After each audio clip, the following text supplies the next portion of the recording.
Gaddafi stadium کی رنگا رنگ افتتاحی تقریب آسمان رنگ نور میں رہا گیا، کہکشاں زمین پر اتر آئی، میوزک کے تڑکے نے رنگ جما دیا، گلوکار عارف ٹوہار، آئمہ بیگ اور علی ظفر کی شاندار پرفارمنس، شائقین جھوم اٹھے، لائٹ شو اور آتش بازی کا بھی شاندار مظاہرہ، آسمان جگمگا اٹھا۔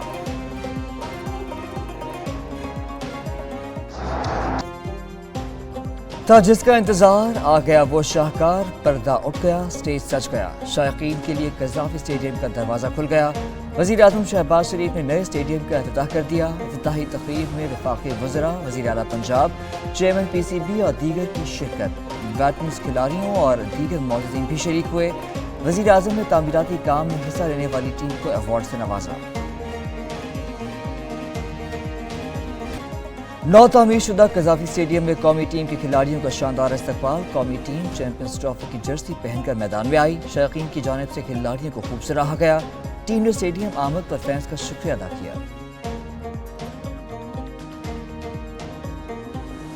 چیمپئنز ٹرافی آپ کی جیت کی منتظر ہے۔ میں سمجھتا ہوں کہ آپ بہت ہونہار کھلاڑی ہیں۔ چیمپئنز ٹرافی جیت کر نہ صرف آپ پوری قوم کے ہیروز ہوں گے، بلکہ جو ہمارا ہمسایہ ہے اس کو شکست فاش دے کر آپ 24 کروڑ عوام کے دل جیتیں گے۔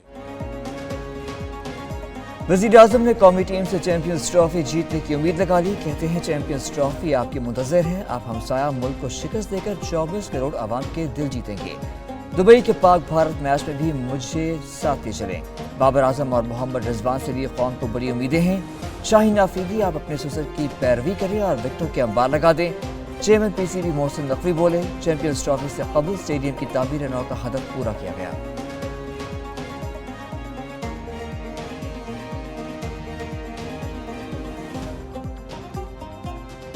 اس میں وہ مزدور 2500 کے قریب تھے جنہوں نے دن رات کام کیا، آج ان سے بڑی تفصیلاً ملاقات ہوئی، ان میں سے میجورٹی تھے جو 3 مہینے سے اپنے گھروں کو نہیں گئے تھے اور 16 گھنٹے یہاں پہ کام کر رہے ہیں۔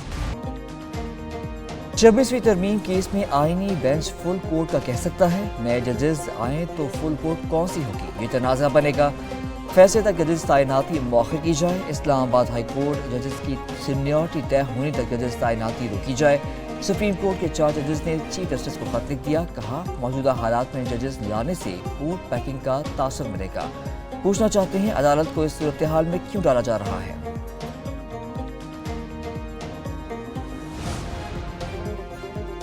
اسلام آباد ہائی کورٹ میں ٹرانسفر ہونے والے 3 ججز کا معاملہ، جسٹس بابر ستار نے بھی چیف جسٹس عامر فاروق کو خط لکھ دیا، کہا ٹرانسفر کے بعد تینوں ججز نے حلف نہیں اٹھایا جو ضروری تھا، ہائی کورٹ ایڈمنسٹریشن کمیٹی تبدیلی کو بھی غیر قانونی کہہ دیا۔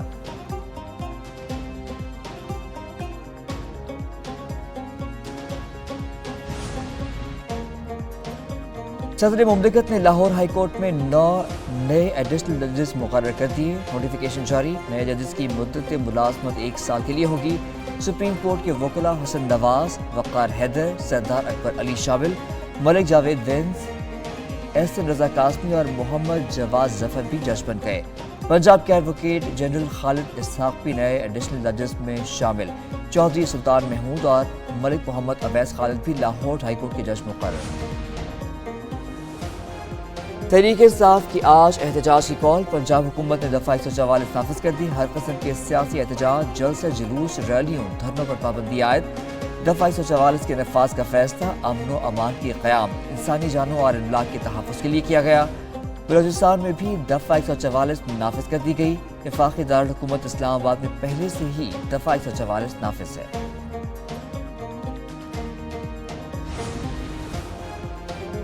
خیبر پختونخوا میں ان کی حکومت ہے اور وہیں دھاندلی کا رونا بھی رو رہی ہیں، وزیر دفاع خواجہ آصف کی ایک بار پھر پی ٹی آئی پر تنقید، کہا 8 فروری کے جلسے کے لیے عوام کا پیسہ اور حکومتی وسائل استعمال ہو رہے ہیں، جلسہ گاہ بھرنے کے لیے سرکاری ملازمین استعمال ہو سکتے ہیں۔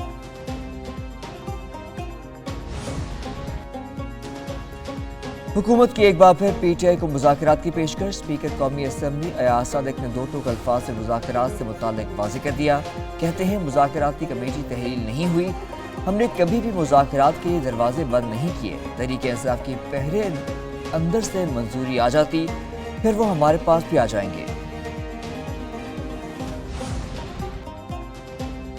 بانی پی ٹی آئی کے وکیل فیصل چودھری کی حراست اور رہائی۔ فیصل چودھری بانی سے ملاقات کے لیے اڈیالہ جیل سے واپس باہر آئے، انہیں پولیس کی تحویل میں لے لیا گیا۔ 2.5 گھنٹے تحویل میں رکھنے کے بعد فیصل چودھری کو رہا کر دیا گیا۔ بانی پی ٹی آئی کے وکیل نے گزشتہ روز جیل عملے کو گالیاں دی تھیں۔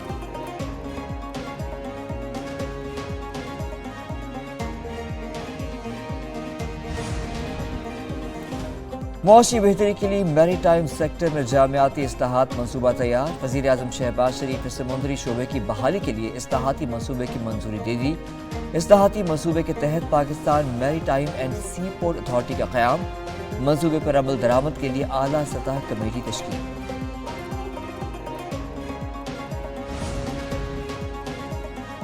بنگلہ دیش کی بحریہ کے سربراہ ایڈمرل ایم نظم الحسن کی وزیر دفاع خواجہ آصف سے ملاقات۔ وزیر دفاع نے معزز مہمان کا پرتپاک استقبال کیا۔ خواجہ آصف کہتے ہیں پاکستان بنگلہ دیش کے ساتھ اپنے تعلقات کو بہت اہمیت دیتا ہے۔ ایڈمرل ایم نظم الحسن کا بنگلہ دیشی عوام کی جانب سے پرخلوص جذبات کا اظہار۔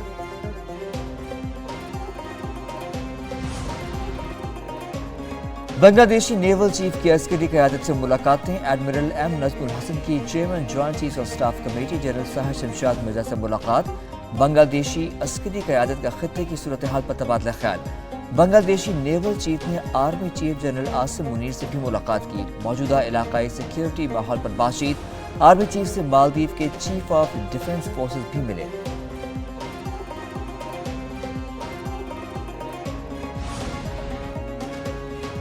ڈونلڈ ٹرمپ کا عالمی فوجداری عدالت پر پابندیاں لگانے کا فیصلہ۔ امریکی صدر نے عالمی فوجداری عدالت پر پابندیوں کے ایگزیکٹو آرڈر پر دستخط کر دیے۔ وائٹ ہاؤس کے مطابق آئی سی سی کی تحقیقات میں شامل عملے، ان کے اہل خانہ پر مالیاتی اور ویزا پابندیاں عائد ہوں گی۔ امریکہ نے ایران پر مزید پابندیاں لگا دیں۔ پہلے سے پابندیوں کا شکار کمپنیوں سے منسلک افراد، طیاروں اور فرمز پر پابندیاں لگائیں۔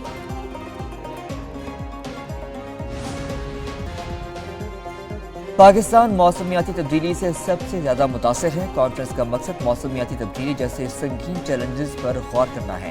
وزیر اعظم شہباز شریف کا کانفرنس سے خطاب، کہا شدید سیلاب، گلیشیئرز کی تیزی سے پگھلاؤ، شدید گرمی کی لہر کا سامنا کرنا پڑتا ہے۔